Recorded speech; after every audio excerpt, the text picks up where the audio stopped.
Olympic 2024 medal তালিকার শীর্ষে Australia, মোট 5টা মেডেল, 3টা স্বর্ণ, 2টা রৌপ্য। 2 নম্বর চায়না, 2টা স্বর্ণ, 1টা ব্রোঞ্জ, মোট 3টা মেডেল।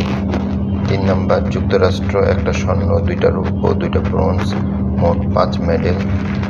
4 নম্বর ফ্রান্স, 1টা স্বর্ণ, 2টা রৌপ্য, 1টা ব্রোঞ্জ, মোট 4 মেডেল।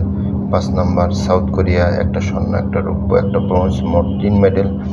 6 নম্বর বেলজিয়াম, 1টা স্বর্ণ, 1টা ব্রোঞ্জ, মোট 2 মেডেল। 6 নম্বর জাপান, 1টা স্বর্ণ, 1টা ব্রোঞ্জ, মোট 2 মেডেল। 6 নম্বর কাজাখস্তান, 1টা স্বর্ণ, 1টা ব্রোঞ্জ, মোট 2 মেডেল। 9 নম্বর জার্মানি, 1টা স্বর্ণ, 1 মেডেল। 9 নম্বর হংকং, 1টা স্বর্ণ, 1 মেডেল। 11 নম্বর ইটালি, 1টা রৌপ্য, 2টা ব্রোঞ্জ, মোট 3 মেডেল। 12 নম্বর গ্রেট ব্রিটেন,